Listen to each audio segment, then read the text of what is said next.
All right. Hello, everyone. I'm Michelle Hausmann, the Artistic Director of Miami New Drama.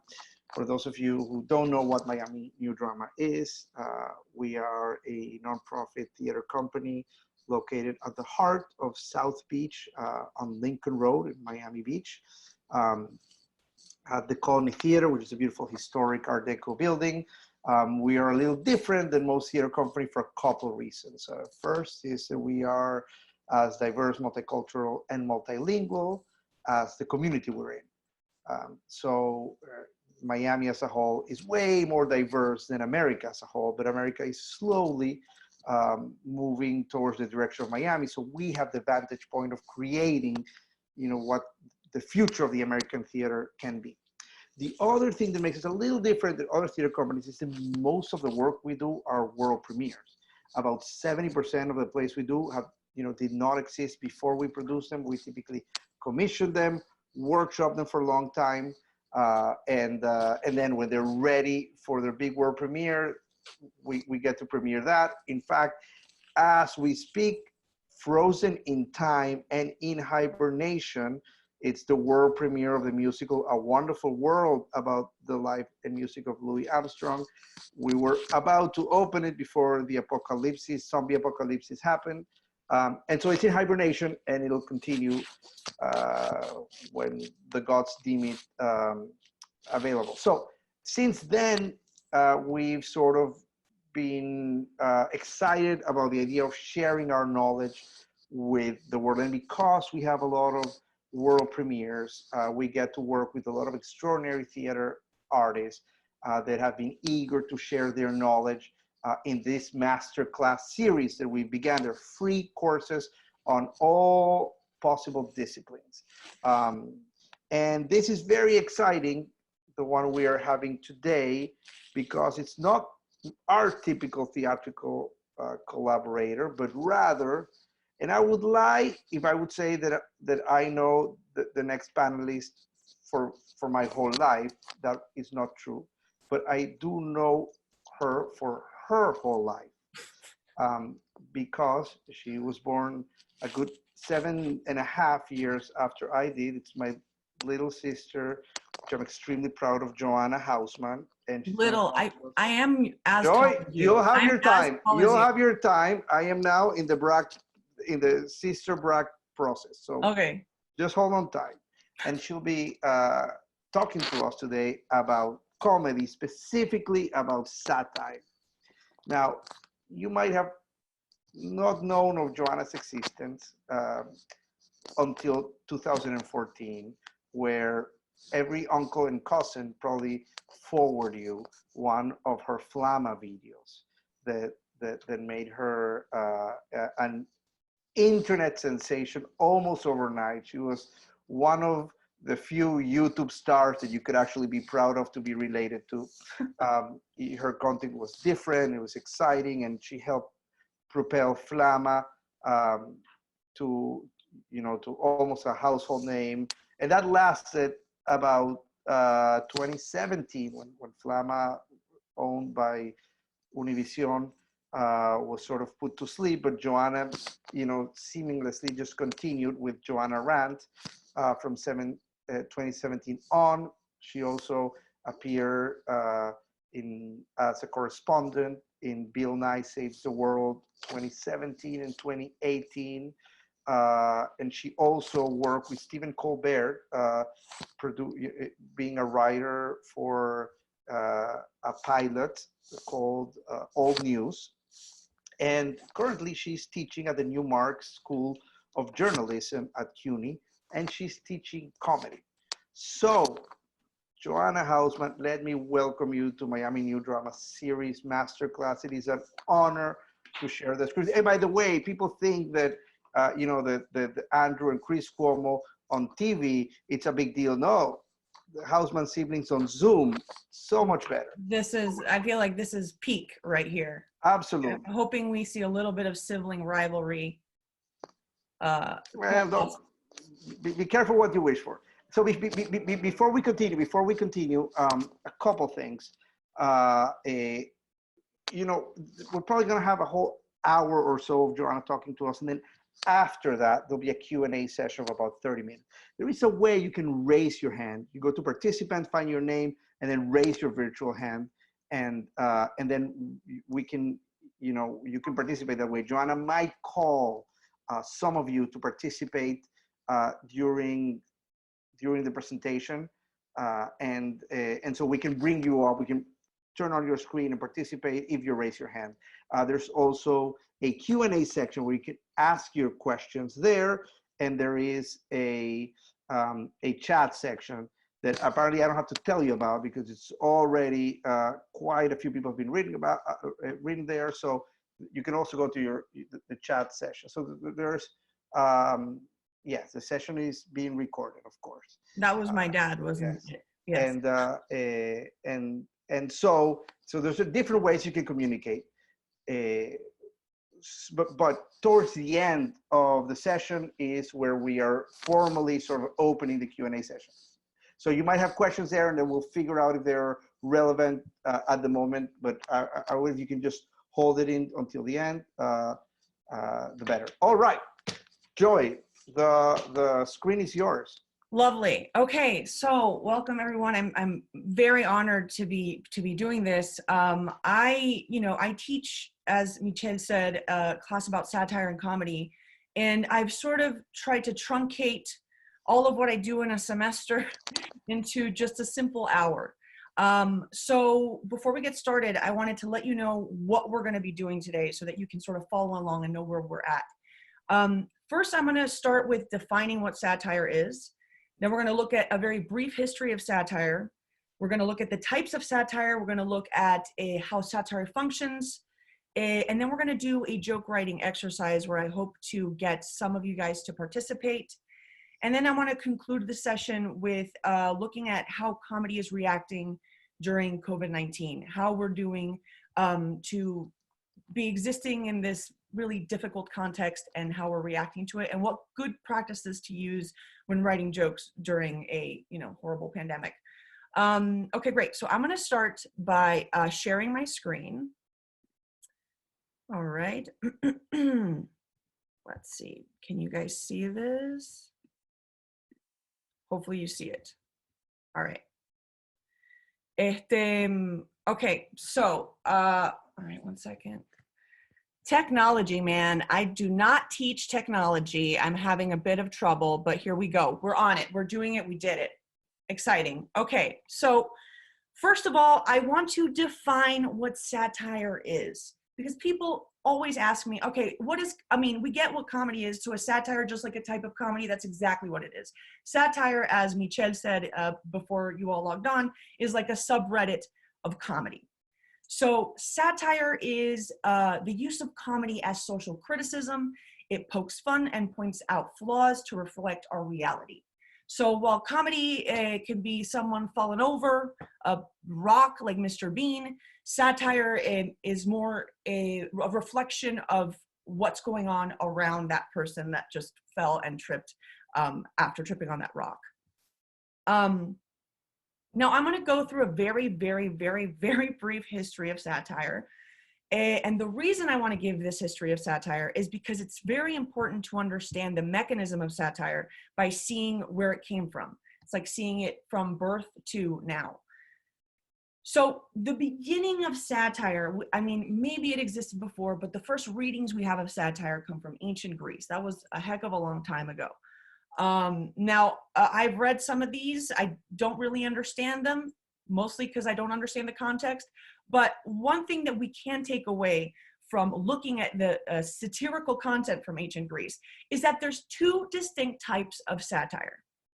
There's the Horatian satire, which is sort of like the witty approach, the sarcastic approach. It's usually at the expense of an author, of the author or the host. So think about it as your Stephen Colbert during a Colbert Report. Then we have the juvenile satire. That's like the more harsh satire. It's more mockery. It's a bit more cruel. It's darker. That's more your South Parks, right? Now, nobody in the comedy world says, I'm more of a Horatian comedian or I'm more of a juvenile comedian. No one really uses these terms, but I like showing them to you because it's a really good way to categorize what you consume And then if you're looking to create satire, what kind of satire you're looking and excited to make.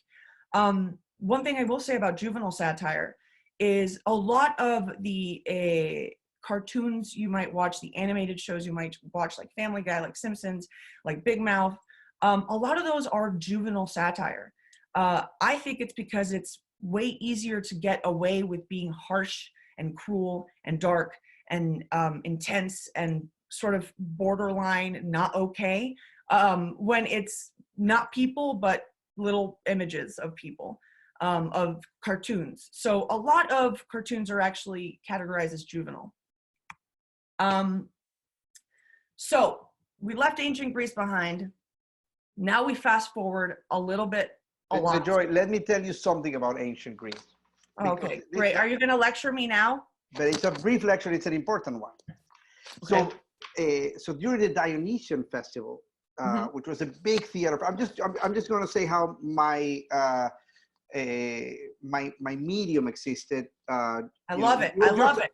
It has been there before. So during the Dionysian festival, which was this sort of big yearly festival where all the plays that we now know of the Greeks, Antigone, et cetera, Oedipus, all of them were part of the festival. So in between those big plays, there existed the satyr plays. Exactly.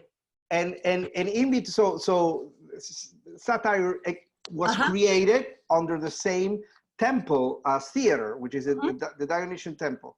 And there were sort of like 5 or 6 or 10-minute, almost YouTube videos in between the main dish, which was theater. I'm not saying that theater is a main dish and that comedy it's just the in-between of theater. I'm just telling you how, and that's it, and I'm going to mute myself, just continue. Oh man, well, thank you. Actually, that was very interesting. Thank you, Michel. So now we fast forward to the 1700s, 1800s.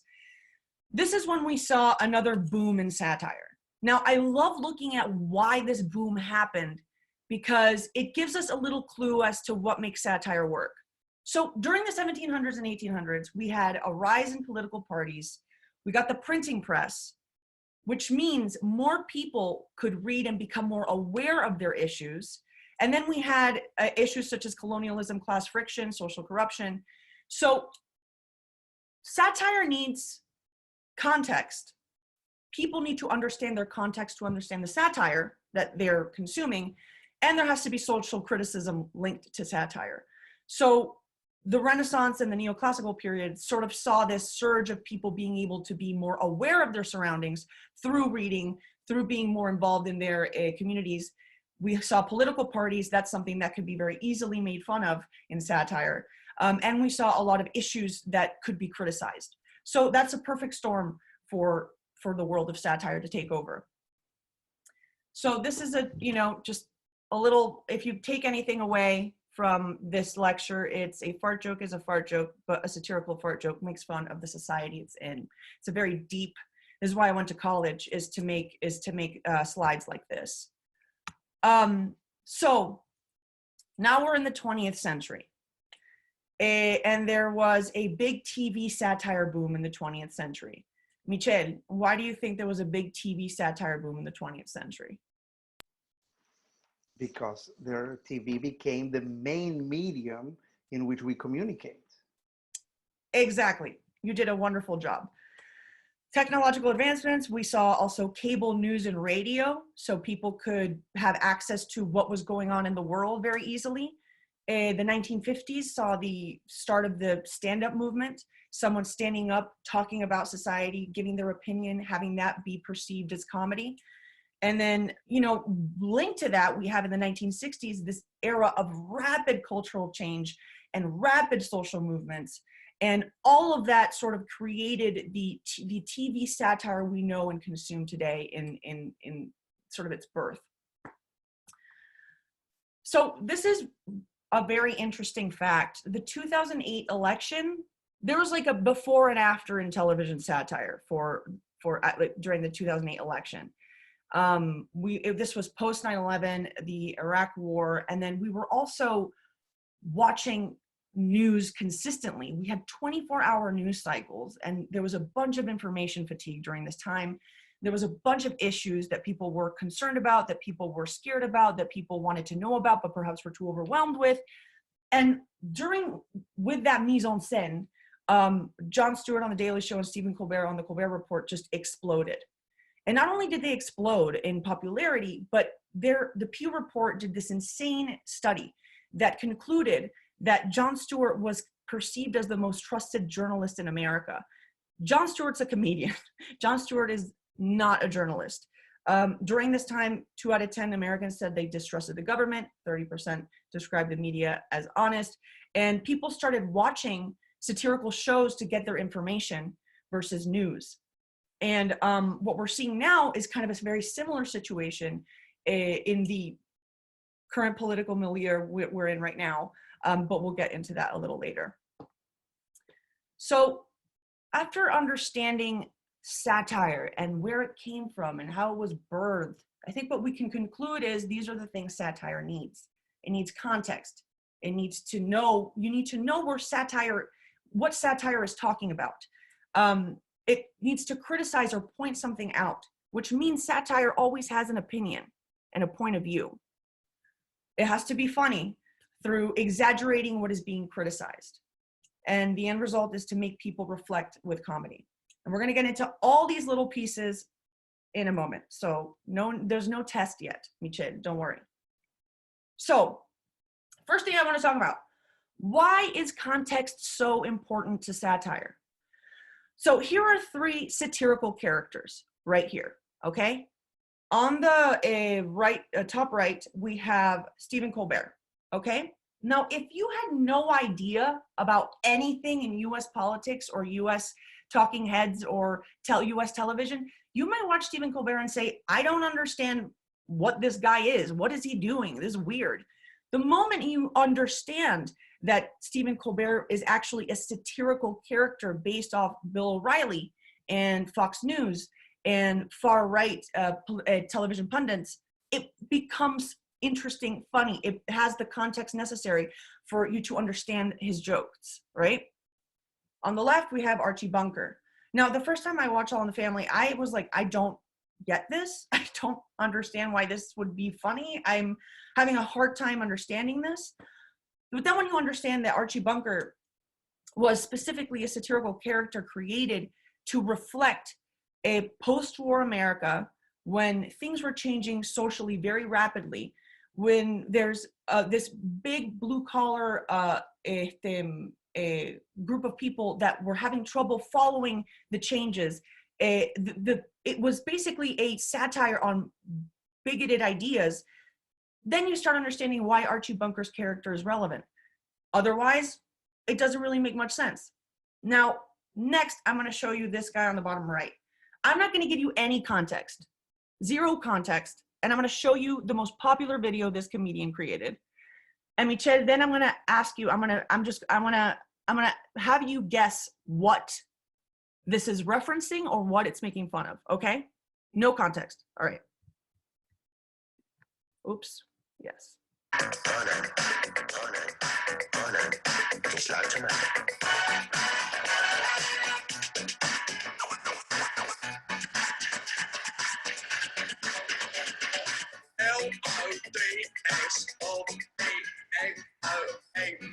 What's it spell? None to me.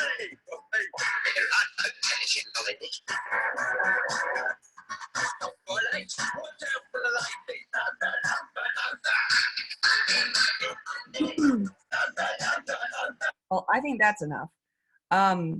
So, Michel. Well, here's the problem. The problem is it was a valid question, but you had not assumed that I had not heard This American's Life had a special on low about this guy. Okay, then I want you to shut up. So I'm sorry that I am, more cultured than you. Actually, I don't think it was This American Life. I think it was Malcolm Gladwell, wasn't it? Oh, maybe Malcolm Gladwell. It was Malcolm Gladwell. That's right. So, but maybe do you want to ask somebody else from the audience to try to guess what this is? Sure, I'd love to, and if they know what it is, then great. But if anyone in the audience, okay, Carmen Pelaez says Brexit, and that is not correct. Carmen, but why don't we invite Carmen So she can say why she thinks it's Brexit. Give me a second. Let's just find. I'm trying to do this the best way. Carmen Peláez, allowed to talk. Okay, Carmen, can you hear us? Hold on mute. Carmen, can you hear us? Can you hear me? Yes. Yes. So Oh, okay. So I assumed Brexit because I thought I saw a pound sign, and then the song it was coming in garbled, but I thought it was kind of referring back to Thatcher. So like with the '80s video, and like the song "Money, Money, Money," it's a rich man's world. So I thought it was basically mocking how we're going back to like an '80s view of money with Brexit and nationalism and closing up, you know, we're better than everybody else. she's a smart lady. Carmen should teach this class. I don't know what I'm doing. And she taught the last class before yours. Carmen is one of our dear. I'm a huge fan, Joanna. I love your work. Oh my God, thank you, Carmen. That's so sweet. Thank you. And no, truly. Thank you so much for answering this so beautifully, because you're almost right. You're like 90% right. I mean, the funny thing is that it would still be relevant today because we just came in on a full circle. But let's. Yes. Do you want to have somebody else, or do you want to explain to us what? I think that Carmen was so close. I gotta say it now. So, Loads of Money, it was a fictional character created by this comedian as a reaction to Margaret Thatcher era policies, and exactly what Carmen says, the booming economy, but also how British people were reacting to this booming economy, how it was perceived to be irresponsible, how it wasn't having enough social responsibility attached to it. So, the first time I watched Loads of Money, I was like, this makes literally no sense to me. The moment you understand the context, it clicks. Does it make it good? I mean, I don't love it, but at least you understand it. So that's kind of what I wanted to give, why I wanted to show context being such an important ingredient in the creation of satire. Another thing that's a core of satire is exaggeration. So good satire is exaggerated, it's bad journalism, and it's bad presidents, but you can exaggerate all you want in satire. It's literally the way and the tool that comedy is created in satire. So hopefully it's not too garbled, but I want to show you guys an exaggeration of a truth that Family Guy covered. And then I'm going to ask maybe a participant to tell me, and while you're watching, to tell me what it is satirizing and how it was done. So after this, tell me what this clip is satirizing, what it's making fun of, and how they did it. Okay. Hey, do you think Chris is old? 1 second. Hey, do you think Chris is old enough to be my friend? Old enough? Yes. But I wouldn't bark down that alley. You'll frighten him. He thinks you're a transformer that broke halfway through. I get that a lot, I understand. Look, Mort was in trouble. We were just trying to help him out. Well, insurance fraud is not the way to help somebody out. Listen, Joe, insurance agencies are all scumbags. They deserve to get hurt. You don't decide that. What you did is against the law. It's easy for you, Joe. You don't know what it's like to be screwed over by an insurance company. No, I don't, do I? Well, let me tell you a little story. It was hours after my accident. I was barely conscious on the operating table, but I'll never forget the phone call that changed my life. Hello, I'm calling on behalf of your policyholder, Joe Swanson. He's badly injured his spine. Well, there's a new procedure that, if administered immediately, should restore his ability to walk. $200,000. We also have a wheelchair. $60. Okay. They're going with B. Cool. So if anyone wants to tell me what it is that they were making fun of and how they did it, either in chat, I don't know, Michel, if you can tell me in the chat, you're muted. Thanks. So Daniel Fernandez says, oh my God, so maybe writing, hold on a second. Insurance policies. Mario says healthcare system. Kimberly says healthcare system in America. Sierra says the healthcare system, and so on. Perfect. That's pretty much it. Yes. Great. Wonderful. I really love this clip, not only because it's such a clear example of exaggeration. It's, you know, it's putting it in a situation that wouldn't actually happen in real life, but it exaggerates to the point of it reflecting real life. It's also a really good clip because it's something that I love about satire, which is it is making fun of something that has power. So it's not making fun of the guy that's, you know, sitting, it's in the hospital completely disheveled and destroyed. That's not what it's making fun of. It is making fun of the healthcare system that we all live in and have to coexist in. So that's something to always keep in mind. Satire also is there to make fun of those and that which has power. So these are sort of, if you have satire, right? These are like the three subsets of satire, or the three ways that satire can be made. So satire has in its subset parody or imitation. We have then incongruity, which is a fancy way of saying putting things in the same world that don't make sense. So we're going to have an example of that. And then reversal or irony.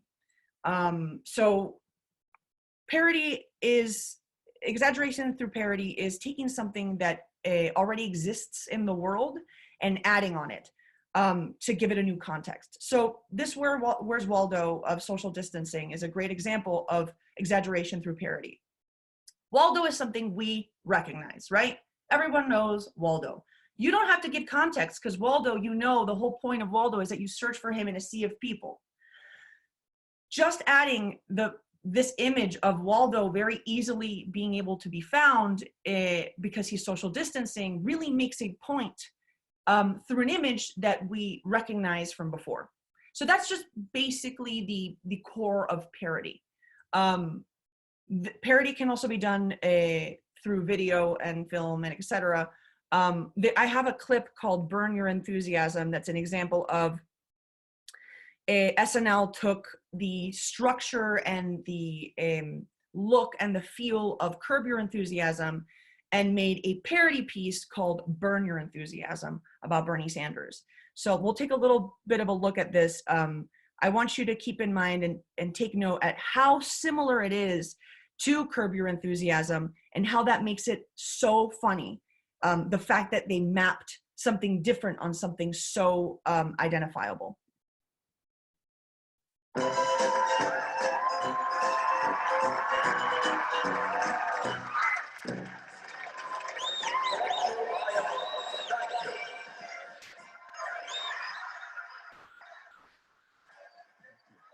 Cindy, I can't believe how many people are here.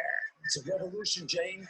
Millions of people. If we have a good turnout, we can win Iowa. Hello, thank you so much. Oh my God, Mr. Bernie Sanders! Oh, I'm your biggest fan. And I'm telling you, I'm feeling the burn. That's it. Well, what do you mean you don't think so? Shake my hand. You coughed into your hand. Don't shake it after a cough. No, I didn't. Shake my hand. No, you specifically coughed into your hand. I saw it. No, I didn't. Come on, Mr. Sanders. Don't be rude. Shake my wife's hand. Sorry, I'm not being rude. She's the one who's being rude by offering a German-fested hand. Not me. German-fested hand? Is that right? I'm a voter is what I am, Bernie. German-fested hand. I am running for president. I do not shake disgusting hands. So, you know, I really do love that clip because they were so masterful in really imitating something so well and adding, you know, Bernie Sanders into it, and it just like fit so perfectly. So that's Joanna, but it's interesting because this is a 2016 clip. Mm-hmm. So that is absolutely illogical. That's not logical behavior of 2016 that a candidate wouldn't want to shake somebody's hand because they cough. But today, it's completely normal. Of course, Bernie Sanders should not shake anyone's hand. He could get sick. The man is 78 years old. I know. This clip didn't age well. No, but it's seen through different lens. It's seeing it through a different lens. Exactly. Now I watch this and I'm like, this would never make any sense on Curb at all. You're right. Now I'm not going to shake anyone's hand that coughs into it. Great. So now we have the second subset, which is exaggeration through incongruity. I never use this word outside of a classroom. So don't worry if this sounds too heady. It is just a fancy way of saying, it's like putting two things together that don't make sense. So this image is an example of incongruity, right? You have people hanging out at a bar, and then a guy has like that weird dog collar on his head. That doesn't make any sense in this situation. That doesn't make any sense in this environment. And then it says, it keeps me from looking at my phone every 2 seconds. Incongruity, something that doesn't make sense in something else, and that sort of sheds light on technology and how we're addicted to technology. So then we have exaggeration through reversal. So I first want to take a look at the cartoon that I placed here, where it says, gays and lesbians getting married, haven't they suffered enough? So you have the setup where you think the joke is going to go one way, and it reverses and it surprises you with the punchline. They're not making jokes about gays and lesbians. They're making jokes about marriage. So a really good example of this reversal or setup punchline sort of format is SNL's Weekend Update. Now I'm going to show a clip of SNL's Weekend Update from the year, I think 2000. So it's an old clip. But I want you guys to take a look and see how you have a setup, and then what makes you laugh is the unexpected nature of the punchline.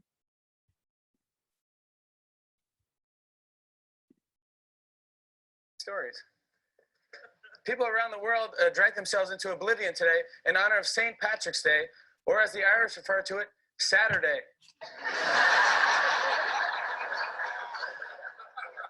Speaking at an event in Florida this week, President Bush criticized Democrats, saying they, quote, want to keep revoting the election, but if they would listen to America, they would find that Americans want to move forward. Americans responded saying, we do want to move forward to 2004.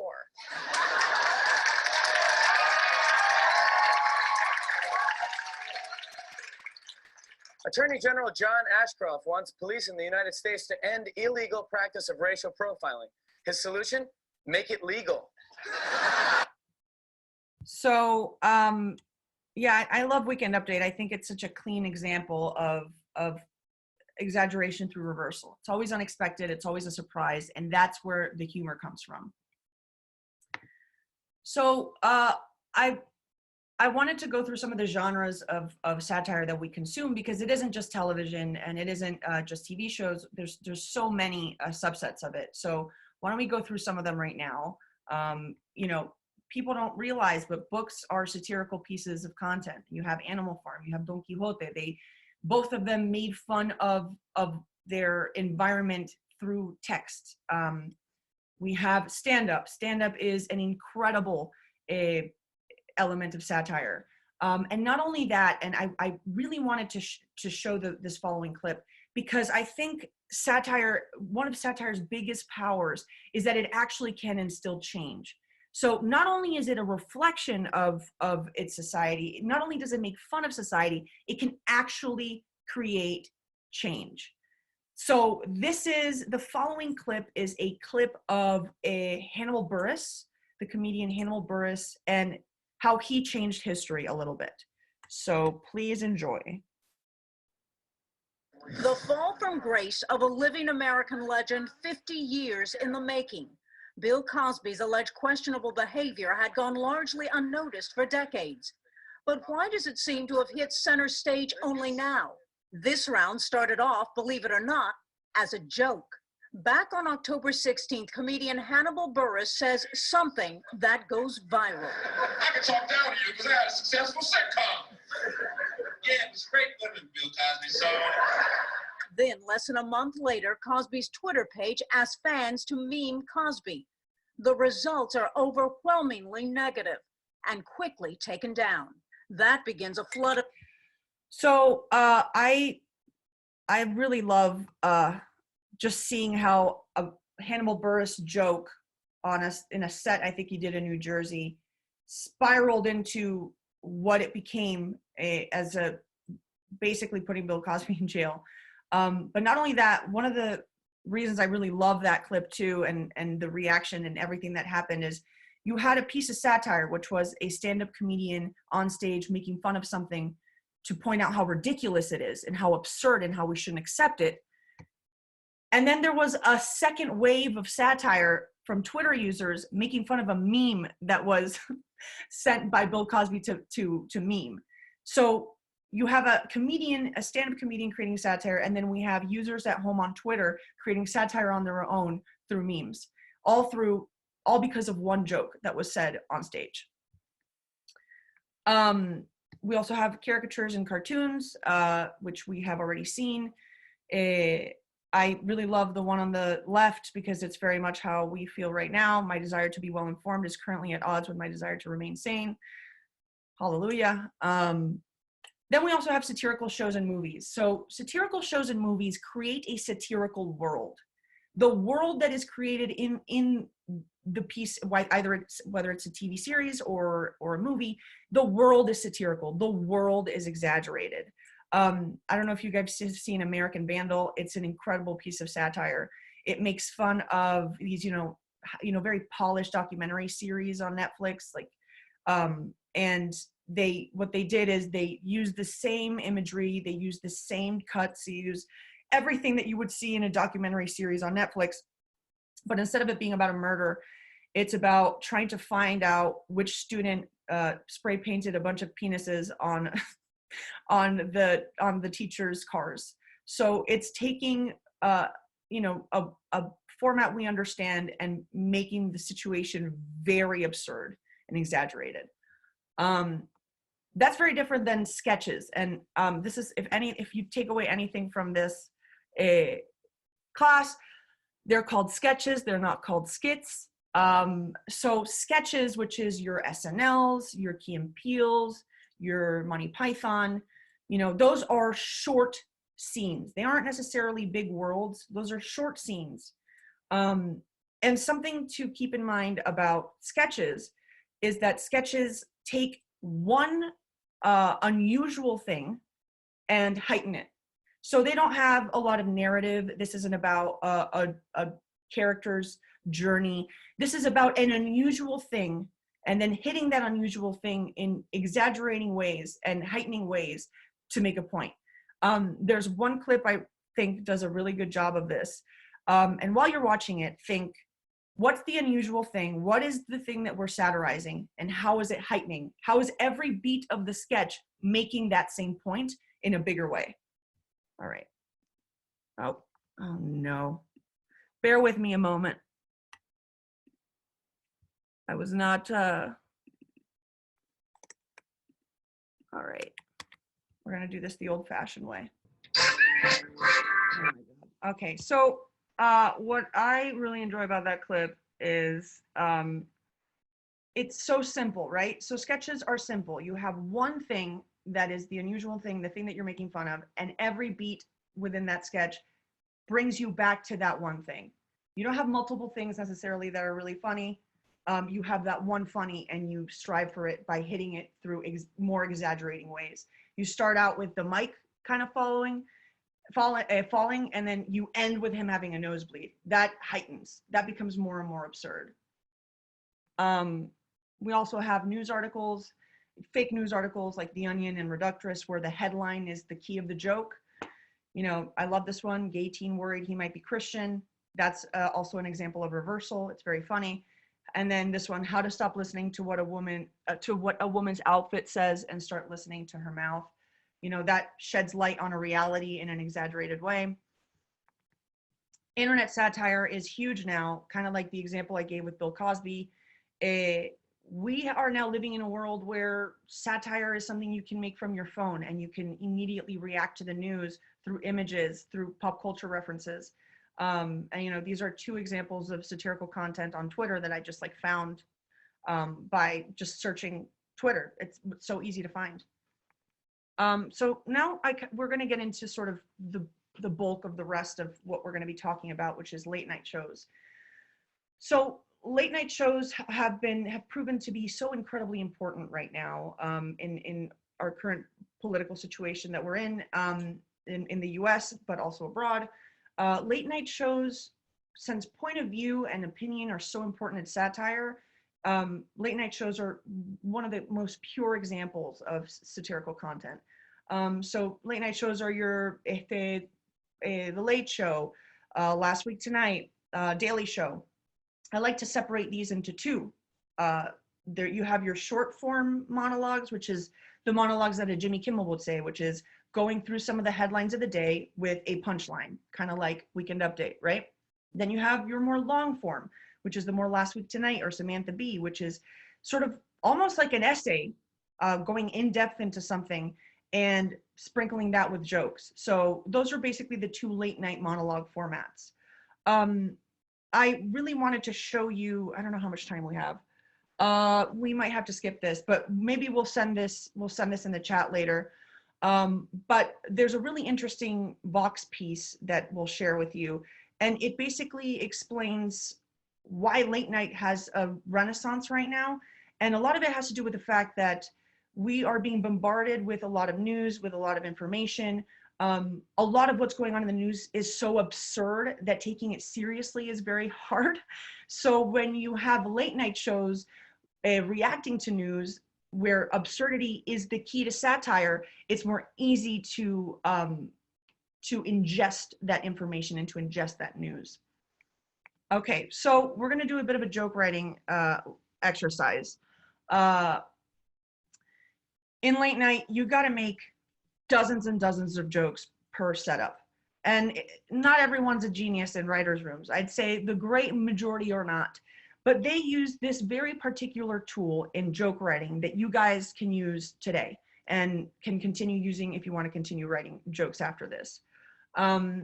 So what's the formula of a joke? You have context or fact at the top. You need the angle or the opinion, and then the punchline. So this joke, Donald Trump says that if he is president, he will punish women who have abortions. That's your context. That's your fact. That's what people need to know to then laugh, right? What's the angle? Although he doesn't yet know what the punishment would be, okay, punchline, you know, aside from Donald Trump being president. So that's a Conan joke. I think that joke's really beautifully shows you how context, angle, punchline really fit into a nice sentence. So there's a hidden formula that writers in late night use and that I used in my last writer's gig. And I think that this, I think it's Slate. I think this Slate video does a really good job of explaining it. So I'm going to show it to you guys, and then we're going to actually try and do it ourselves. Disney's Hall of Presidents. 1 second. Disney's Hall of Presidents finally added a Donald Trump robot. He's really making an impact at Disney. Today, he deported Aladdin and he gave Scrooge McDuck a tax break. Really? How do late night show writers come up with so many jokes? He didn't want to win the presidency and was... There is a method, and it's surprisingly mathematical. When you have to write over 100 topical jokes each day, there's no time to wait for inspiration to strike. You need a reliable algorithm. Most late-night jokes you hear on TV are written using a step-by-step process perfected to mass-produce punchlines rain or shine. And someone asked him about stakeholders, and Trump said, I believe the word is fork. To understand the formula, we first need to review our comedy theory 101. From Aristotle to Freud to Jean Parrott, who wrote for Bob Hope, thinkers have been identifying and naming various triggers common to situations that make us laugh. Surprise. Incongruity. I like turtles. A feeling of superiority. Recognition. That's what she said. Embarrassment. Bargaining. Coincidence. The release of tension. The permission to misbehave. The list goes on. For our formula, we're going to start by focusing on just two. Number one, surprise. Simply put, people laugh when they're surprised. This is where we get the familiar setup punchline structure of the joke. Number two, incongruity. People laugh when two things that seem very different are put together in a way that exposes a hidden similarity. If you were a chick, who's the one guy you'd sleep with? John Stamos. What? For our setup, we can choose any story as long as it includes two different subjects that grab our audience's attention. We already have as the setup the news that Disney made a Trump robot. Disney's Hall of Presidents finally added a Donald Trump robot. So what about the punchline? To generate one of those, we just need to draw a surprising link between these two ideas. Here's what the pros do. we're going to free associate two lists of words and phrases that come to mind when we think of our two topics. Now we look for two items, one from each column, that have a logical connection that activates as many of our laugh triggers as possible. The idea of Trump deporting a fictional character like Aladdin Get him the hell out of here. is surprising. It triggers recognition of pop culture knowledge and gives Fallon's liberal audience a sense of superiority to the president. So that's basically the formula, the hidden formula. It's called association. So just a brief recap, you find two elements of your fact, which, by the way, every setup needs to be true. So your setup always needs to be something true. That's what's going to make it funny. Then you brainstorm associations for those two things, and then you try to link together to reveal a truth. So I have an example here, and the truth, or the piece of fact that we're going to be working with, is ABC is developing a new TV show about pilots and flight attendants. Okay, so I free associated. It was actually longer, but it didn't fit. I'm really sorry for my handwriting. So I sort of made a bunch of just free associated what I thought of with TV shows and also airline travel. And I find time slots and late departures as something that I could connect in a joke, right? So then the punchline I came up with was ABC is developing a new TV show about pilots and flight attendants. The show is scheduled to air at 8 p.m., but it'll probably get going at 9:43. So the joke here is late departures in airports and air travel. And the association was time slots of television and airline departures. So that I could not have thought of if I didn't spend a good 2 minutes just writing random words on a piece of paper. It's not that I geniusly made it up, it's that I really just used an algorithm. So I wanted to try and have us do an exercise here. Maybe one or two of you would like to participate and tell us what joke you come up with. But I was thinking we could choose one of these two setups. Michel, I don't know which one you think might be better for making a good joke, but I was thinking why don't we do two people of each? So two of the first and two of the second, and we hear their jokes, or 3 and 3, so we can have a little bit more audience participation. Perfect. Okay, so people at home, why don't you pick one of these two setups? I have put in different color the 2 points that you're going to be brainstorming on. So for the first, it's Starbucks and wine and beer is what you're going to be free associating to see correlation, to see if you can find something that you can make the punchline out of. And then the second one is dead rodents and California school cafeteria. And then we'll see, maybe we have people share some wonderful jokes. That's a great idea. Do you want to give them a minute or a couple minutes? I'm gonna give them 2 minutes. And I don't know if maybe I should try to do it. Good idea. I'll try and do one. I'm gonna try and do one. I'm gonna do dead rodents and California school cafeteria. Okay. I wish we had a cute song to go with this, like Jeopardy. No, you want us to sing it, Joanna? You might be more in tune.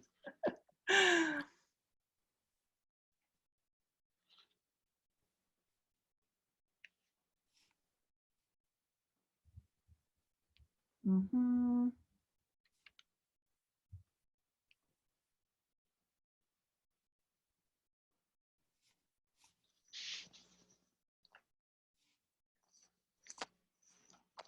All right, so maybe we want to, okay, we got a couple people already. All right, hold on a second. We got a couple, so we can either do it, you can raise your hands and we'll hear you pitch to us, or I can read out loud. Joanna, can you see the chat so we can both read? Let me see. Oh. Okay, so we have here. I think you're going to have to read it. Okay, so Starbucks may start selling wine and beer, so now you won't even mind that they misspell your name because you will know it by the end of the morning. All right. That's perfect. You connected not writing your name right and being drunk. That's perfect. That's lovely. I'm so proud of that person. And that was Gabriel. Thank you, Gabriel. So Great Victor job. says, Starbucks may start selling wine and beer at coffee shops, so people now are going to Dunkin' for coffee. Okay, so you correlated Dunkin', another reference, and then are making fun of the fact that perhaps this is a terrible idea. Okay, so Anastasia says, dead rodents found during routine inspection of California school cafeteria, school district under fire for trying to feed vegan students body meat. All right, that's very funny. Thank you. So Kimberly, I ruined your punchline, but it was funny. Kimberly says, dead rodent found during routine inspection of California school cafeteria. The students in the drama department that want to start on CSI are already on the case. That's great. That's great. That's really wonderful. I love those. I'm so proud of you. Adriana says, Starbucks may start selling wine and beer, but it won't help the constant hangover their Wi-Fi connection suffers from. That's great. That's fine. Perfect. Hangover and Wi-Fi. Great. Yeah. So Daniela says, Starbucks may start selling wine and beer at coffee shop. Both coffee and alcoholic beverage will cost the same. Okay. All right. Cool. I think everyone did a great job. Okay, there's 27 more of them. So let me just read a few more so that. That's right. Why don't we read like 3 more? So Starbucks may start selling wine and beer at their coffee shop. The kind they want to sell were written down to Chardonnay and Pendrico. And it's misspelled, right? That's misspelled, yes. So that's great. If this was a late night show, you would have a mock-up, as they call, an image mock-up to go with your joke, so that visually people would be able to understand. So this is a good mock-up joke. A lot of dead rodents were found during a routine inspection of California school cafeteria, and still wasn't the worst of the menu. Perfect. That's great. All right, great. So if there's more, we can probably then afterwards share all the jokes. We'll send an email to all the participants, and we'll include the jokes that people, the people. I love that. I love that. You guys did such a great job. So, to conclude, before we do the Q&A, I've gotten a lot of questions specifically about comedy during COVID, and when is it okay to make a joke? Is it too soon? Are we too into it? What are the best practices for making comedy during this type of situation? Especially right now, we have, studios of satire of shows are closed. Daily Show is shooting from Trevor Noah's couch. So infrastructure for our satire is broken. We are living in a world where context is universal, right? We're all living in a world where we have the same context to make the same jokes, which is why internet comedy has exploded right now. So is it too soon, and can it be funny? You've seen a lot of people making connections to post 9/11, whether we're in a situation where it's okay to make satire. Before I read this, I wanted to really touch upon something that I lightly touched on earlier, which is punching up versus punching down. This is a term that we in comedy use all the time. So punching up is making fun of people of higher power and influence than you. And you should never punch down and insult someone of lower power and influence than you. So that's a good practice every time you write a joke. What is it that you're making fun of? Are you making fun of someone in power? Are you making fun of the actual virus? Are you making fun of your boredom? Are you making fun of yourself? Great. Those are things you can do without having trouble targeting the joke to the wrong thing. The moment that you start punching down and you start making fun of those that it's not unnecessary to punch down to, that's something that me as a comedian, I always stop myself from doing. And I think right now, considering the context that we're in, it's really good practice to think, are you punching up or are you punching down? There's a clip of that maybe we'll send afterwards about, it's a comedian talking specifically about punching up versus punching down. So to wrap up, I really loved this quote. There's this article in The Atlantic called Why We Laugh at Corona, and I really, really recommend reading it because, you know, there's this adage, this saying, comedy equals tragedy plus time, right? We've all heard this, but I love this quote, which is comedy, the adage goes, is tragedy plus time. But time right now is deeply uncertain, is a deeply uncertain variable. The new virus is patient. It hides in plain sight, days, weeks, months, years of this. Each is a possibility. And so pandemic doesn't simply consume time, eating away at the hours. It also nullifies time as a reliable concept. The virus makes mockery of schedules and calendars, and as it turns out, comedy is an outgrowth of ethics. Is it too soon to laugh?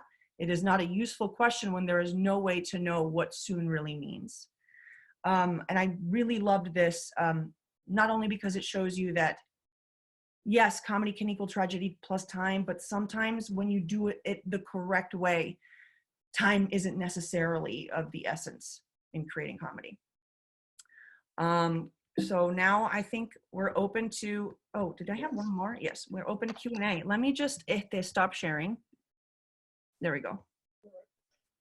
Joy, that was, let me speak on behalf of everyone before we go to the Q&A. That was outstanding. Brilliant. You were humble. You shared extraordinary, you know, practical knowledge. You were extremely clear. This was, and I would give you standing ovation now. It would reveal whether I'm wearing pants or not, so I won't, but that was just outstanding. I'm extremely proud, both as the artistic director of Miami Drama, which platform we're in, but even more so as a big brother who sees a little sister just kicking ass on a way that, you know, it's viral. You're virally kicking ass, and you now showed everyone that this is just not random. There is, you know, very hard work behind every joke. There is a science behind every joke, and it's not, you know, if you want to do comedy, it's something you have to take extremely serious and study. And that was very clear today. So thank you so much for this wonderful, beautiful lecture. We're now entering the Q&A section. It's going to be roughly 30 minutes or so. You can, just a reminder, you can either raise your hand or write in the chat or in the Q&A. And Jessica, who is our general manager, for some reason had a little square that now disappeared next to Joanna. She's also going to help us figuring out the questions. So we're going to start. Well, we have a couple of people raising their hands. Let Jill. We're gonna call in Jill. Allow her to talk. Jill, can you hear us? Hold on a second. Your mic is off. Yeah. Can you for some reason hold on a second. Unmute. Unmute. Jill, you might need to unmute yourself. Okay. There we go. Can you hear me? Thank you. Yeah. Hi, Jill. That was great. Thank you, Jill. I went to college. I wanted to just ask if how successful you feel if Trump isn't in office, what will they talk about in late night? It's been such a gift. It is a gift. You're right. Actually, surprise. The clip I will send you later, I think, is a really good example of what you're saying. And when things are so absurd, the only way to really be able to react to them is also with absurdity at times, right? Taking the absurd seriously can prove to be very complex. So I think there's always stuff to make fun of. There's always things to point out. I don't know if it'll be as extensive, the amount of shows that there are currently, for example, but I'm sure there will be other things to make fun of. And Joanna made it very clear during her lecture that you know, satire has existed for 3,000 years. And so satire is a good medicine. So we're thankful that we have the medicine. We can also enjoy not having the illness, right? And there are many things to satirize, not just the presidency. So for those of you who are wishing for more Trump so we can have more satire, please, there are other things to look at. So let's bring Mario Osuna. Mario, let's see. Let's unmute you. I think you have to unmute yourself. Do you hear me? Yeah, we can hear you now. So yeah, my question basically is I enjoy harsh satire, like more dark humor. And Anthony Jeselnik has this joke where he says, there is no too soon for a joke. I'm on a tight schedule. Mm-hmm. So what I wanted to ask, how do you know when it is too soon for a joke or if you think there is too soon for a joke? So I think, sorry, Joy, before there's a similar question that I want you to see if you can also, which is which jokes during COVID you think are out of the line? So sort of both questions are similar. Yeah. So, you know, after 9/11, SNL did their show. After 9/11, The Onion published an article, I think the day after, which was terrorists surprised to find no virgins in heaven. Like basically the joke was the terrorists didn't go to heaven, they went to hell. And some people were upset about that. They said that was too harsh. But I think there's two elements at play here. It's what I said at the end. It's what are you making fun of specifically? Are you making fun of the people up here or the people that caused something? Or are you making fun of those that are suffering something or that are victims of whatever you're trying to point out? And I think that is the biggest difference here. Another thing is, you know, also know your audience. Who are you writing for? Also tends to help a lot in understanding what jokes will work and won't work.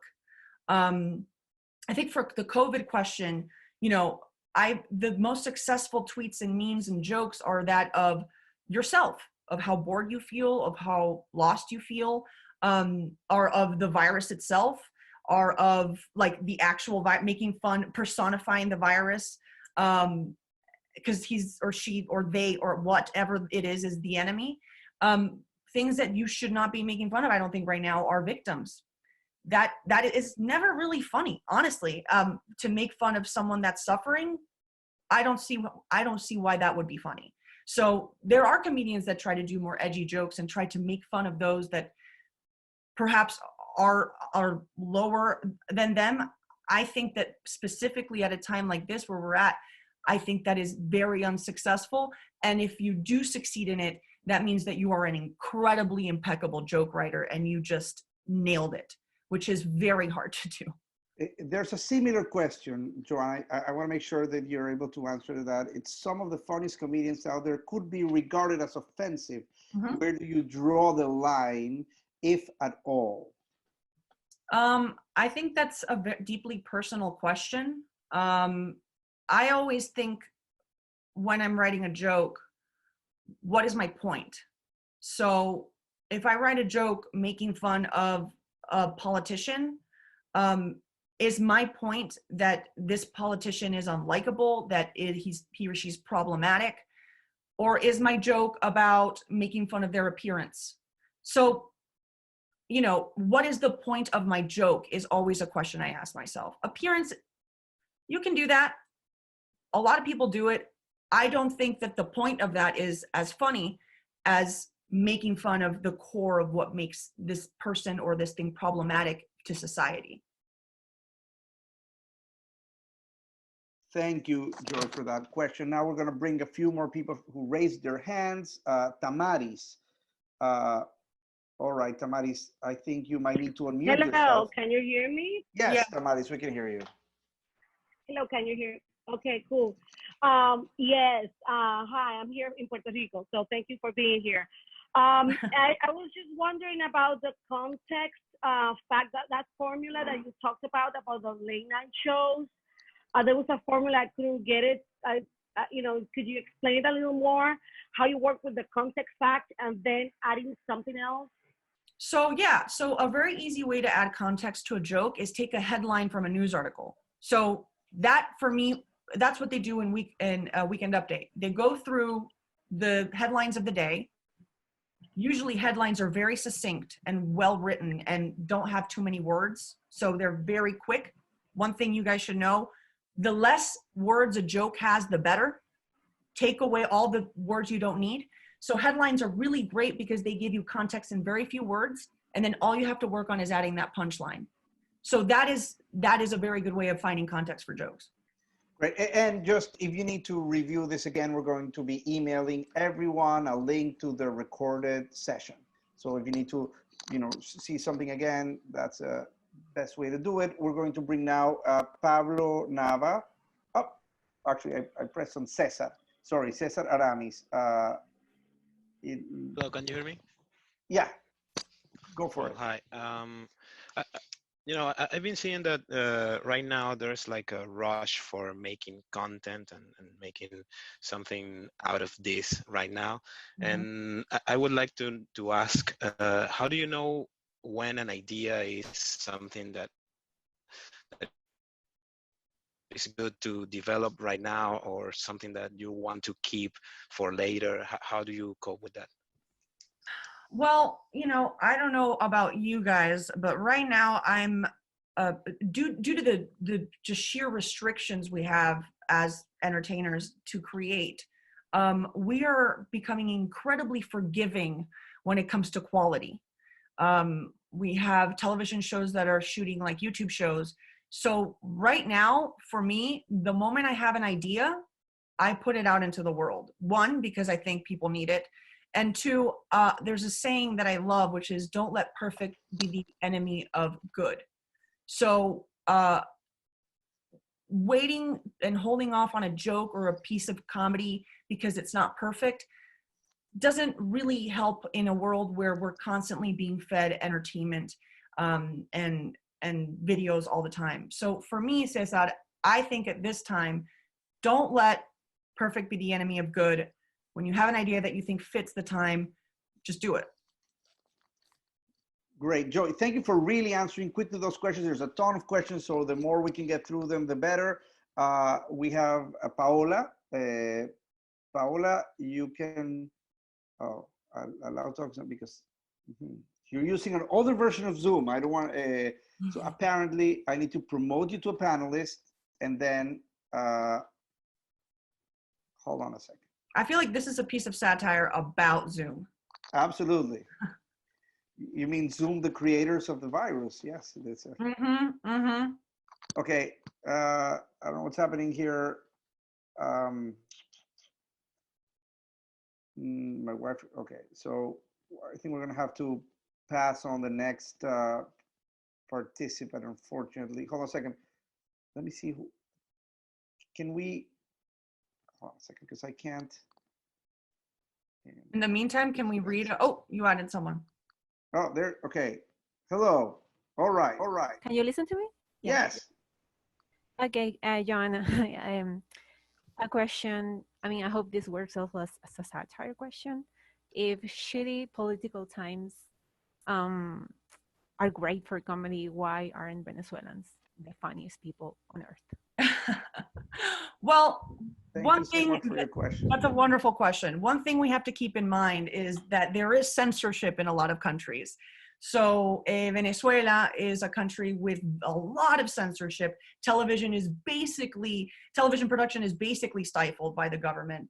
But there's one website that has done an incredible job of bypassing censorship, and that is El Chihuire Bipolar. And I think it's really interesting to see cases like Venezuela, because when you have restrictions on creating satire in a regular entertainment space, people always find recovecos, shortcuts. El Chihuire Bipolar is an example of how you bypass censorship through satire. And that is through, for the people that don't know, El Chihuire Bipolar is like the Onion of Venezuela. They create satirical articles and short videos and tweets. And I think your question is perfect, because it shows us in a world where censorship is real, satire is difficult it needs the oxygen of freedom in order to really be out there for the public to see. But simultaneously, satire is so needed in places where there is censorship. And like in Egypt, you see it in Egypt as well. The case of Egypt is an incredible. I'll send a link. But Egypt had a lot of censorship problems with this. blanking on his name, the Jon Stewart of Egypt, was basically censored. And he found ways to upload his stuff on YouTube and create it. And people were hungry for satire because they were so stifled, and satire wasn't free. But yeah, I think your question really reveals a lot about how freedom is important in satire, but how satire should reflect places where there is no freedom. There's a similar, or sort of similar question, same theme. Daniela is asking, have you ever tried stand-up? I'm living in Venezuela and my humor includes a lot of American comedy, quote unquote, and English slang, which doesn't reach all the audience here. Should I find my niche or mold into what people like to hear? Do not mold into what people would like to hear, because that's what I was told at the beginning of my career, and it did not work. So one thing I always say for comedians that are starting out is, of course, know your audience. If you're going to a show where you have to give a whole bunch of context for them to understand a personal joke you have, okay, that might be a little complex to not really care at all about your audience. But the moment that you make content very real to yourself without thinking of others, so the moment you look within yourself and think, what's something I think is funny and reflects something about myself or the world, that's usually a good place to start. There's this saying called, within the particular lies the universal. So what that quote means is, the more specific you get with a joke or with your perspective, the more universal it becomes for people to understand. And universal jokes don't tend to do well. So I'd say stick to as specific as you can be, while also keeping in mind when you do live shows and live performances, who your audience is. But that shouldn't take away who you are at your core. That's funny. For those who have been participants of our last master classes, I've actually called out the fact that a couple of the playwrights have mentioned, the importance of specificity over universality. That the more specific you get, the more universal you get in your writing. So that same tip for playwrights, it's the same tip for comedians, and it's the same tip. Truth lies on the specific. It doesn't lie on this blurry universal. Ricardo del Buffalo is asking, what about making a joke about a powerful person with COVID-19? Is it punching up or down? I think that's punching up. Even though they are now fighting for their lives. Oh, yeah, no, that's a great question. And I think that, comedy isn't black and white. I wish I had the answer for you. I wish I had a rubric where I could check off and tell you that works, that doesn't. That's an excellent question, because there's an exception to every rule. It depends on how good your joke is and what's your point of your joke. And I don't know. I think it's possible. I think it can be punching up, and I think it can also be punching down.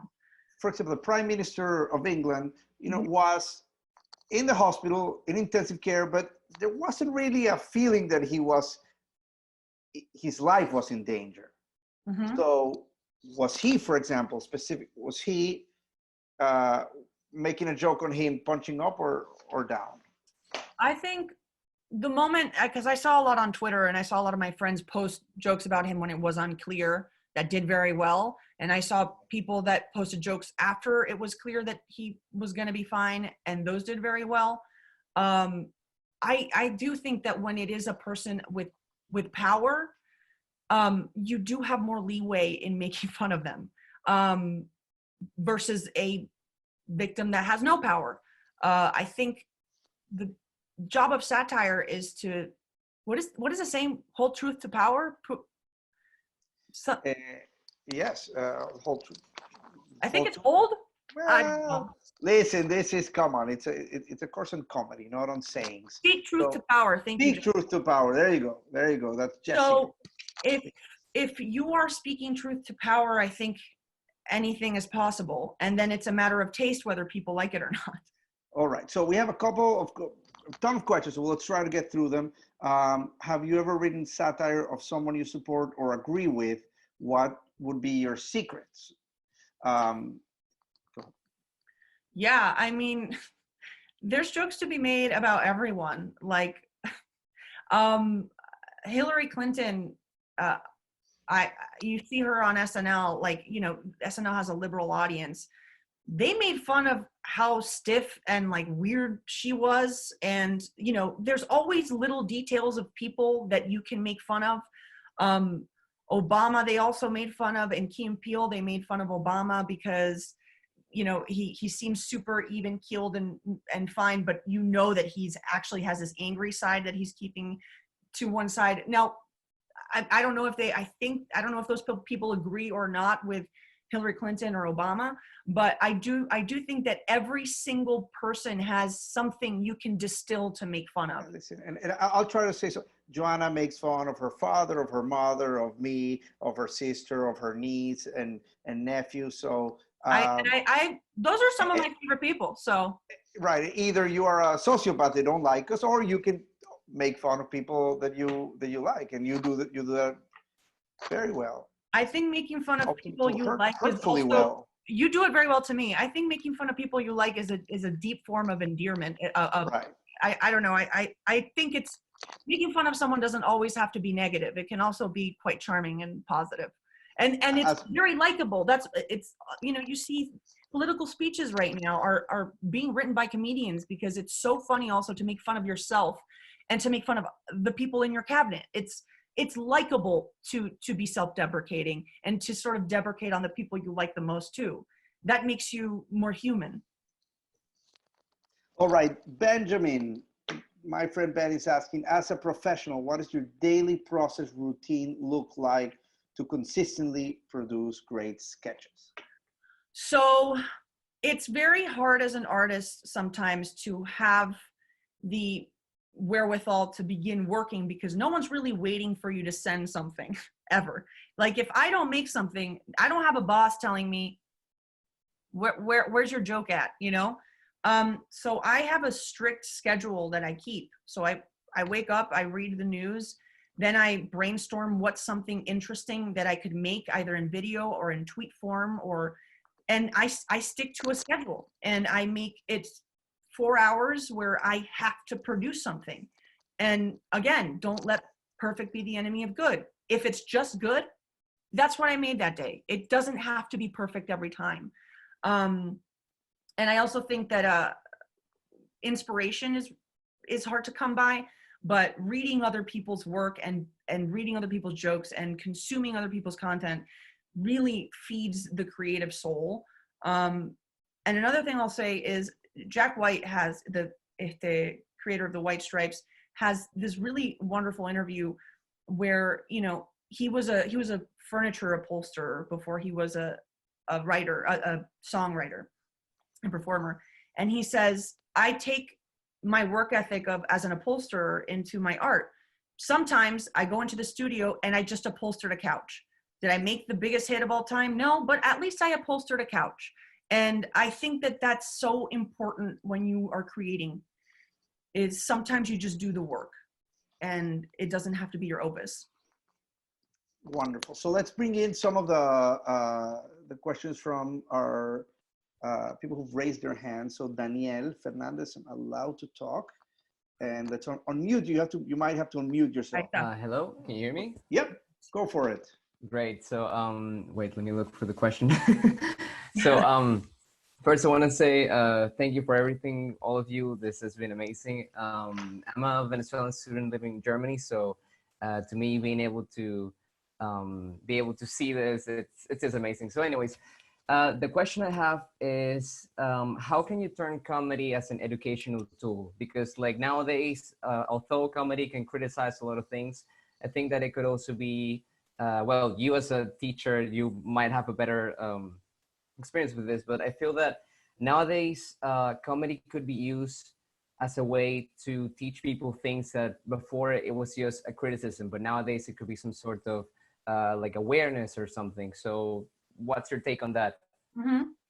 I love educational comedy content. I think that it's probably the most useful form of comedy in a lot of ways.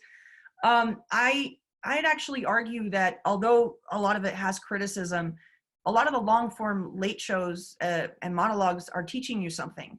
You know, Last Week Tonight is teaching you about FIFA's corruption, and you know, yes, it's filtered with jokes, but it's teaching you something. It's showing us something that we didn't know. When I go about doing content that educates, I start with an essay without jokes, where I research everything that I want to say, and I write it not worrying about what's funny, but the point of the, you know, the hypothesis, the information, and the conclusion, just like in college. And then the second wave of that is creating jokes based off that essay. So that's something I do when I make educational content, and it's thinking about information first versus funny first. Right, and listen, also we have to remember that there's Sesame Street and you know, the Muppets that very well did, you know, at least I've been using now in the times of COVID. They are both teaching, you know, they're using teaching techniques, and they're filled with comedy to keep the kids engaged. So also, that's like Adam Ruins Everything is another example of a show that teaches you something and in depth and uses comedy to sort of make it more easy to watch. Okay, so we have Diego. Diego, we are. Might have to unmute yourself. Diego, are you there? Hello. Yeah, can you hear me? Yep. Go for it. Yes. First of all, thank you for this lecture. And as you guys mentioned, we're sort of in this era of late night shows being the king of satire and comedy. But I was wondering what you think the future of it holds, especially now with TikTok being a huge source of comedy and of satire. So do you think we're pretty solidified in this late night world, or is the trajectory of the future changing? I have a theory where, you know. Before that, Joy, so sorry. Listen, could you explain what TikTok is for people who, like me, didn't know until 5 days ago? Can you please share for those, you know, over a certain age, what exactly is a TikTok? Are you asking me or Diego? I'm asking you. Oh, well, I'm 30, so, you know, I still don't really know what it is. No, it's a video platform. It's a short form video platform. It's like, I think it's 15-second long videos that go on loop. And it's basically the new Vine, which is another short form video platform. So I have a theory, which is, as I said before, the infrastructure for our satirical shows it's gone. So we have our late show hosts performing like YouTubers. They're on their couch, they're at home, they're in an empty theater. So these shows that were so different from what we see from our vloggers and our YouTubers are sort of actually merging into a new format. So what I think the future of satire is I don't know if the late shows are going to die. I don't think that's what's going to happen. But what I do think is a lot of these satire shows you see on Netflix and you see on other streaming services, they always imitate the late show format with an audience, with great cameras, with a bunch of correspondents. Maybe the future of late night, the new late night formats are going to be more YouTube-y. It's going to be more personal. It's going to be from someone's house. It's going to be maybe not with a great camera, because who cares? It just has to be funny. So I'm interested to see what the trajectory is, not for perhaps existing shows, but what new shows are going to look like. Wonderful, Joanna. So let's try to do this. I'm going to try to go real fast to a bunch of questions, and you try to answer them as fast as possible. As fast as possible. Okay. Can you make a joke of someone suffering as long as they did make suffer a mass of people, ironically? I don't have the answer to that, because it all depends. It all depends on who, how, and what your audience is. So yeah. Joanna, have you thought about doing a live one-woman show stand-up? And if so, will you do it at Miami New Drama? Yes, I think we should do it. The answer is yes. After all this is over, Michi, I think we got to do it. Let's do it. Ralph, where can I submit a comedy joke? A comedy sketch, sorry. So that's a little bit more complicated. Usually how submissions work is shows ask for submissions, and they go through managers or agents to then ask their clients to send a packet. And a packet is basically a a resume of it's not even a resume of your work. It's a sketch, it's a monologue that you write based on a prompt they give you. So it's hard to submit blind.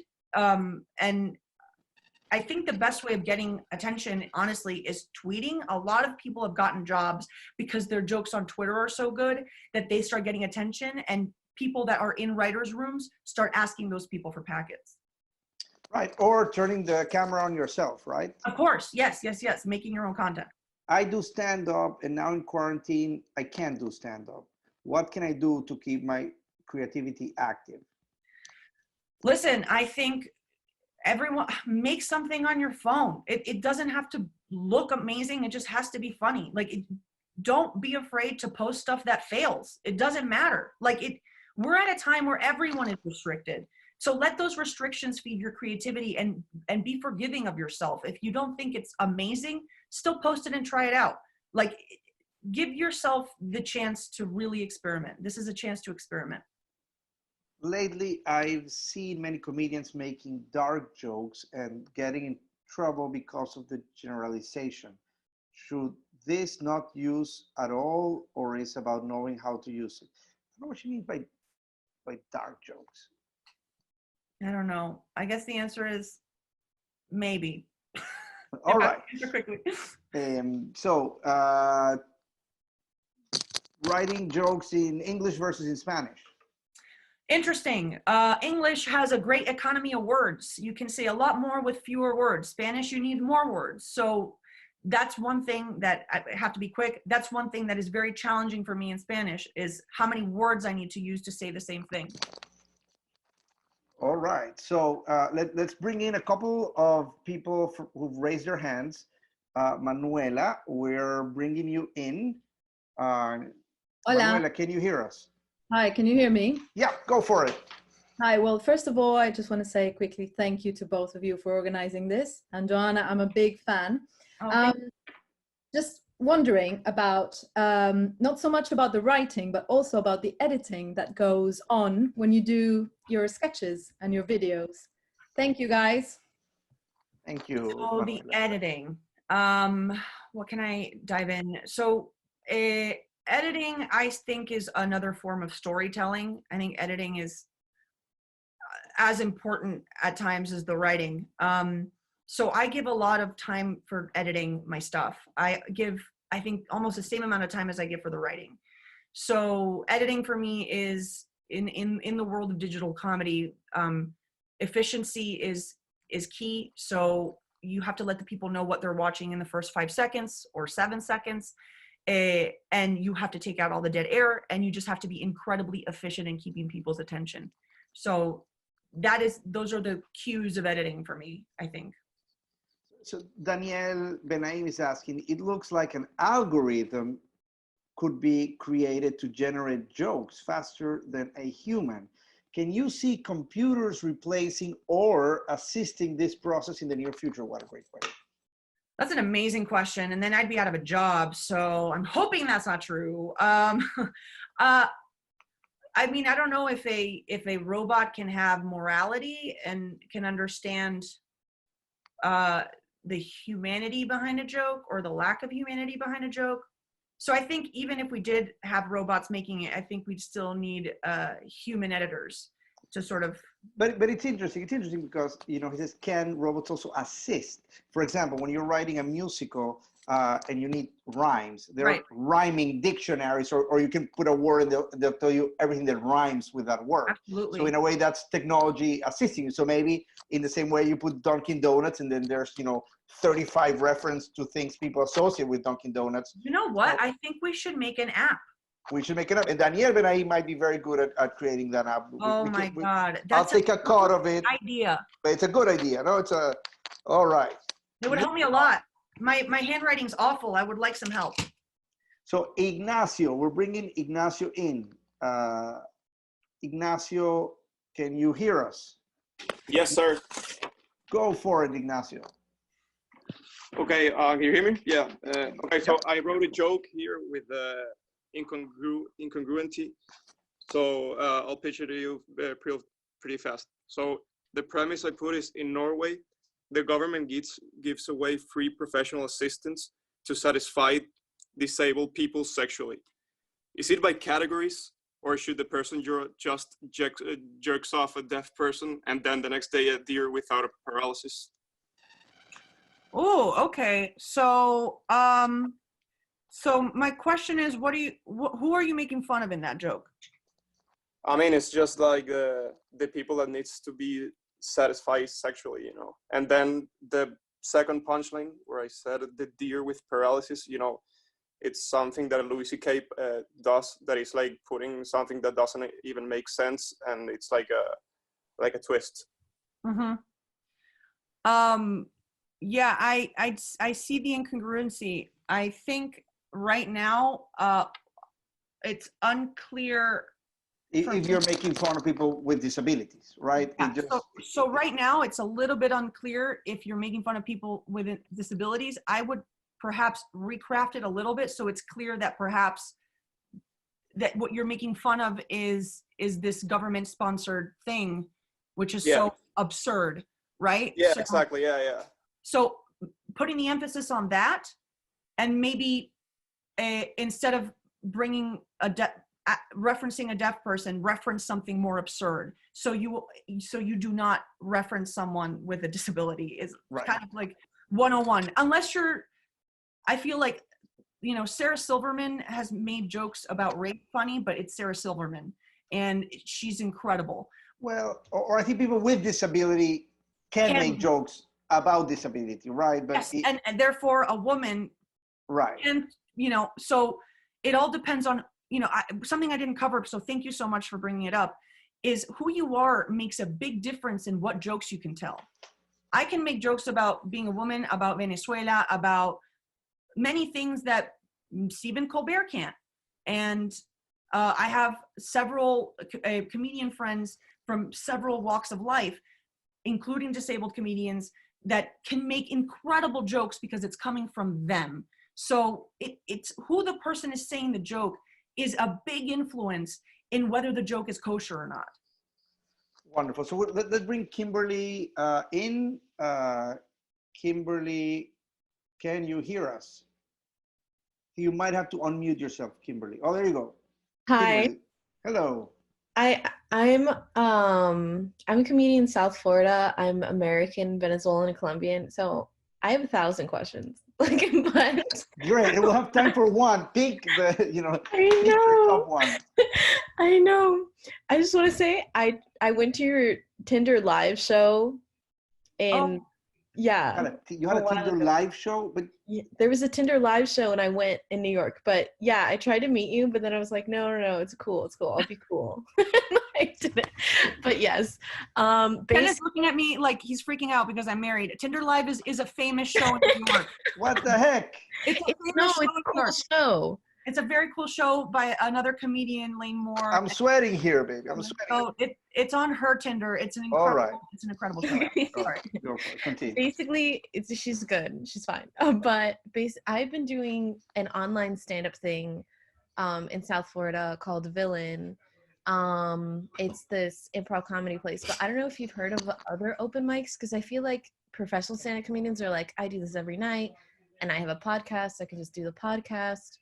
So I guess like it's not really a thing. Plus people like hearing feedback, and you can't really do that with Zoom, but like I do it anyways. I think there's nothing like live performances, and a lot of, I mean, I miss live performances because what do you have? You workshop a joke, and if you hear the audience laugh, you know the joke works. And now we don't really have that anymore.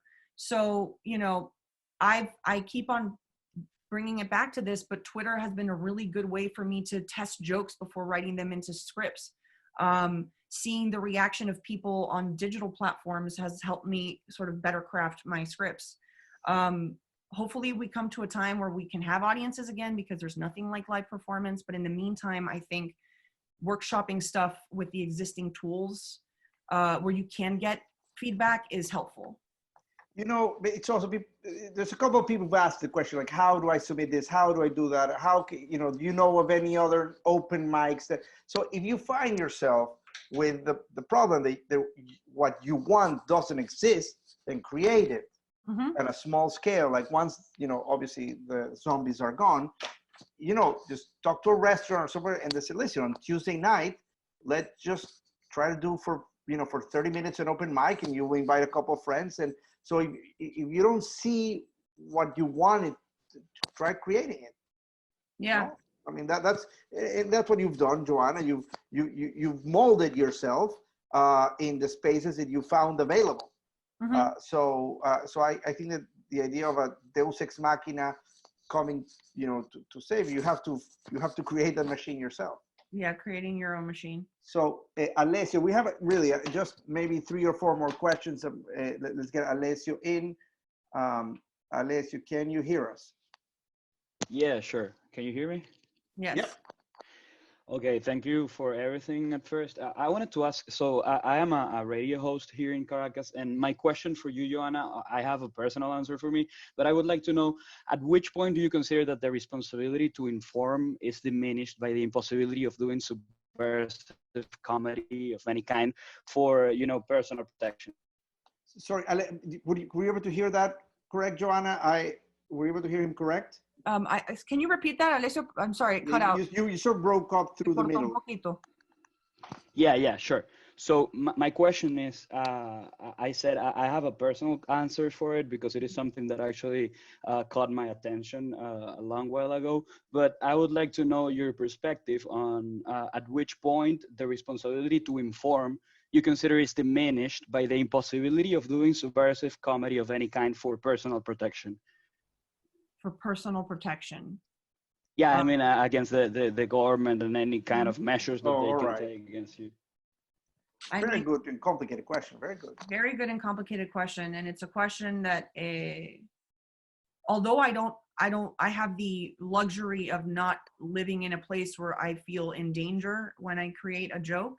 I did receive a lot of scary messages and attacks following some informative pieces of content I made about Venezuela.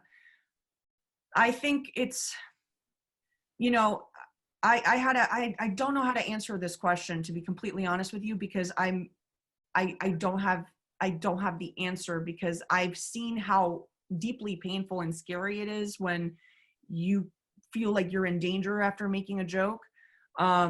But I do feel like it is an obligation to inform when it's necessary. I guess my answer is I empathize completely with you, and I wish I had the right answer for you. And I think it's more of like, how important is it that I say this? Is this something only I can say, or something that I should say? In which case, that's your moral compass making the decision for you. But I don't think anyone should put themselves in grave danger for a joke. It's hard to admit, but I would never want to see you in a difficult situation. So Rolando Diaz asked a similar question about sort of like the breaking down of society. Do you think that humor loses some of its power when the absurdity around us becomes too great? Like pointing flaws of politicians or unethical behaviors when those same behaviors exist in a system that won't punish them? Mm-hmm. Well, I don't think it makes it more difficult. I don't. I think it makes you, there's a form of joke which is taking stuff to the absurd, right? And then there's a form of joke where it's pointing how absurd something is.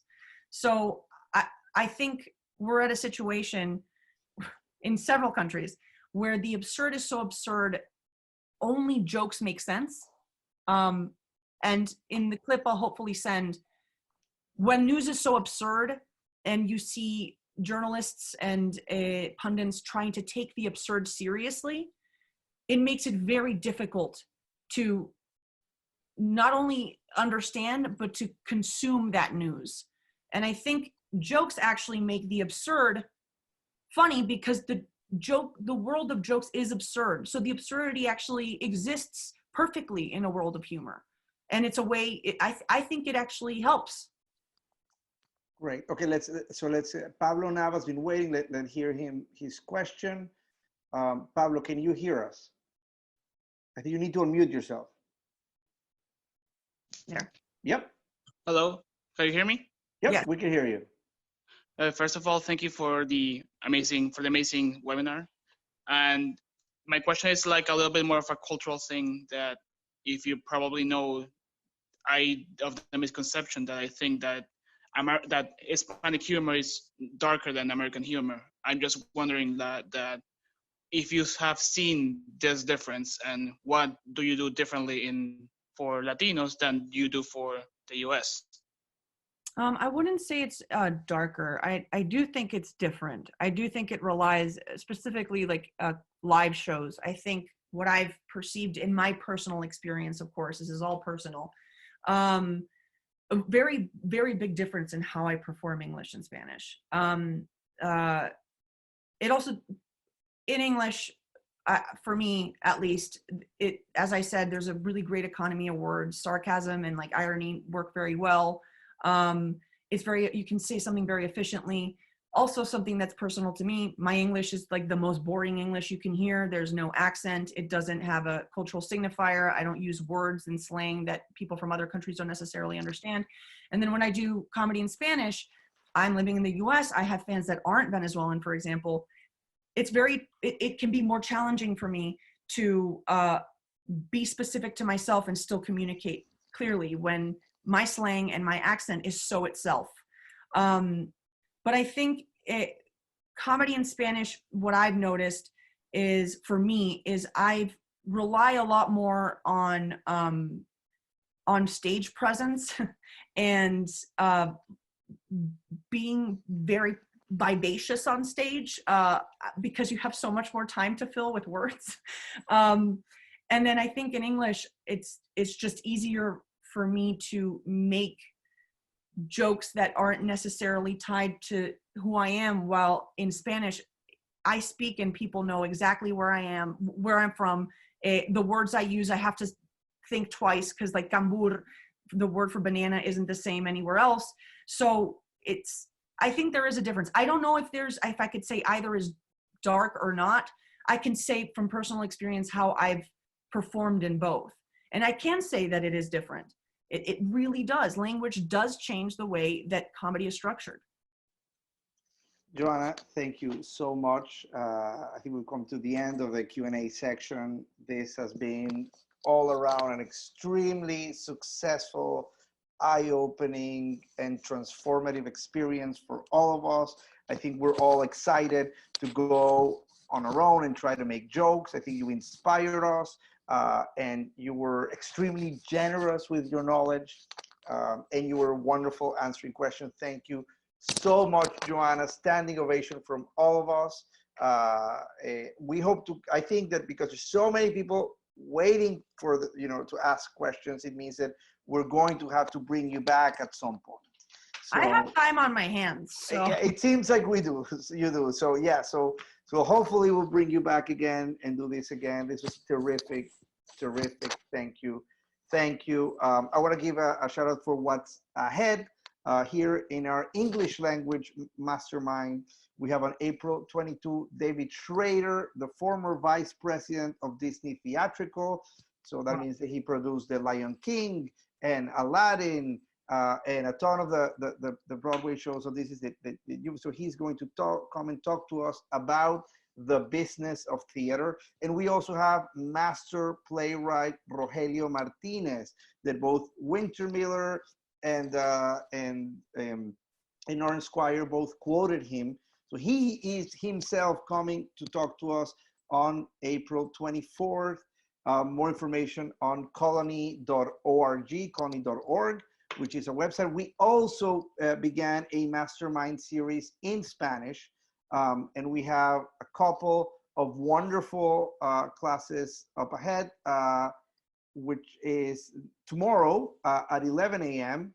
Of playwriting with Karim Valecillos. Karim Valecillos is one of my favorite Latin American playwrights. We collaborate together creating Gente Ociosa last season, and she's going to talk to us about playwriting in Spanish tomorrow at 11 a.m. And on Thursday, we have my dear friend Javier Vidal, playwright, director, actor, and Renaissance man. He's going to talk to us also on Friday.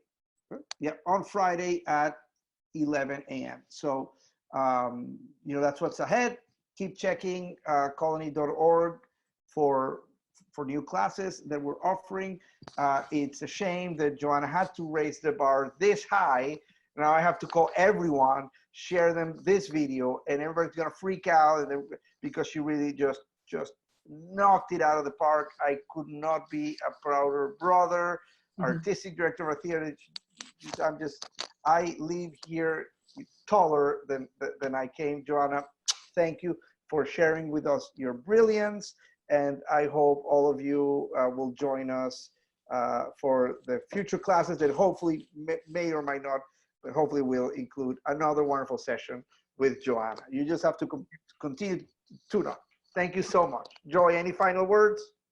No, just I love you very much. Mwah. We'll see you guys soon. Thank you. Bye. Bye.